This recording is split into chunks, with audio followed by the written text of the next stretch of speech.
Ibu berpesan, mari kita saling menjaga. Assalamualaikum warahmatullahi wabarakatuh.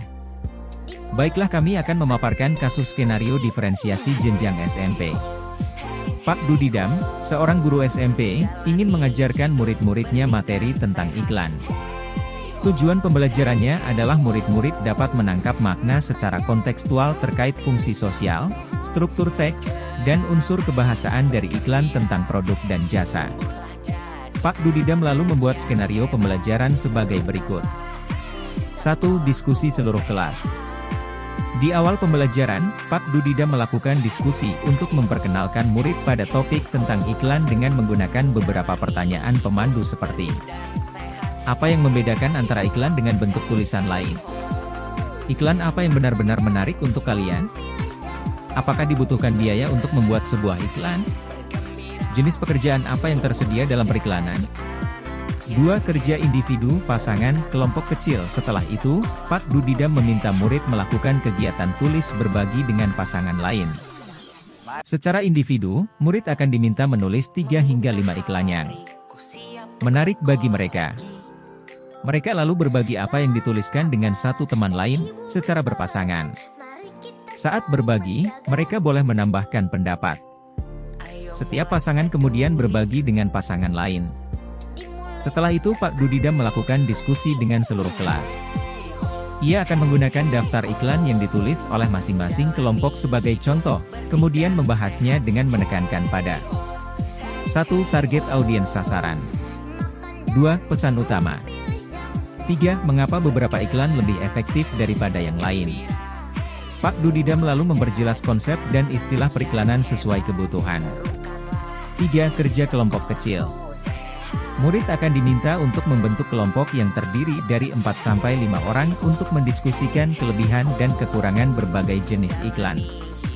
Setiap kelompok akan diberikan selembar kertas dan bekerja di meja mereka.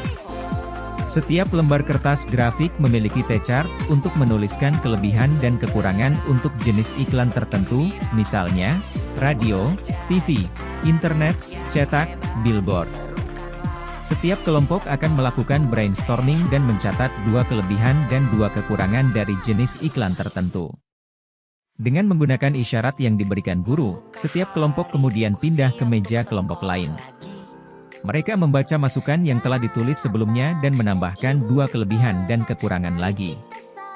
Terus berlanjut demikian, sampai setiap kelompok memiliki kesempatan untuk membahas semua jenis iklan.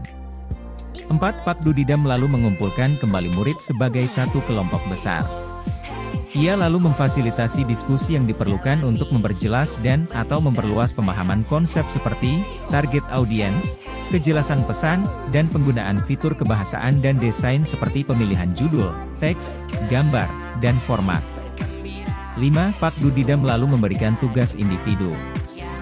Ia membedakan penugasannya sesuai dengan kemampuan murid. Tugas yang harus dikerjakan murid adalah membuat iklan yang secara efektif akan mempromosikan produk atau jasa atau acara, sesuai dengan yang dijelaskan dalam skenario yang diberikan. 6. Pak Dudidam menetapkan skenario tugas yang berjenjang sesuai dengan pengetahuan dan pemahaman konsep murid-muridnya.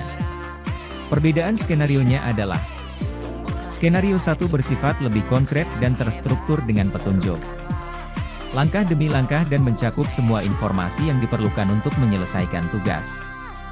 Skenario 2 kurang terstruktur dan lebih terbuka dibandingkan skenario 1. Dan skenario 3 bersifat konseptual dan terbuka dan membutuhkan riset.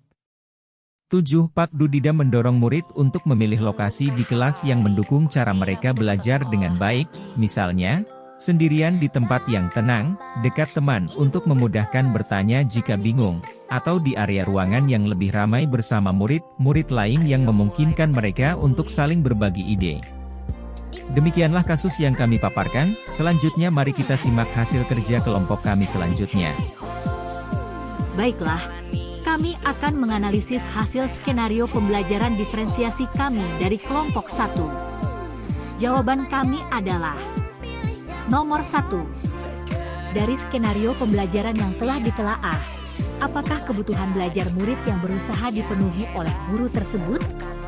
Bagaimana cara guru tersebut menentukan kebutuhan belajar murid? Kebutuhan belajar murid yang berusaha dipenuhi oleh guru Pak Dudiman sepenuhnya telah menerapkan pembelajaran diferensiasi proses dalam tahapan proses diskusi. Selanjutnya, Pak Dudiman ingin memastikan bahwa semua muridnya sudah paham yang dimaksud dengan topik tentang iklan dengan memberikan pertanyaan-pertanyaan pemandu. Kebutuhan belajar yang digunakan Pak Dudiman adalah A. Kesiapan belajar murid. B. Minat belajar murid. C. Profil belajar murid. Kemudian, cara guru Pak Dudiman menentukan kebutuhan belajar muridnya dilakukan dengan cara menentukan tujuan pembelajarannya dan menyampaikan tujuan tersebut kepada muridnya, dan mengelompokkan murid sesuai hasil asesmen diagnostik atau kategori pemahaman yang telah dilakukan. Setelah itu murid akan dipasangkan dengan murid yang berbeda kategori, di mana ada murid yang memiliki pemahaman di atas rata-rata, pemahaman sedang, dan ada memiliki pemahaman di bawah standar. Nomor 2. Strategi pembelajaran berdiferensiasi apa yang digunakan? Strategi pembelajaran berdiferensiasi yang digunakan Pak Dudidam adalah A. Diferensiasi konten. B. Diferensiasi proses. C. Diferensiasi produk. Nomor 3. Bagaimana guru tersebut melakukan penilaian? Pak Guru Dudiman melakukan penilaian dengan cara: pertama, assessment for learning atau penilaian dilakukan selama proses pembelajaran. Kedua, assessment as learning atau penilaian sebagai proses belajar dan melibatkan murid secara aktif dalam kegiatan penilaian. Demikianlah hasil diskusi kami dari kelompok 1. Terima kasih. Wassalamualaikum warahmatullahi wabarakatuh. Salam guru hebat.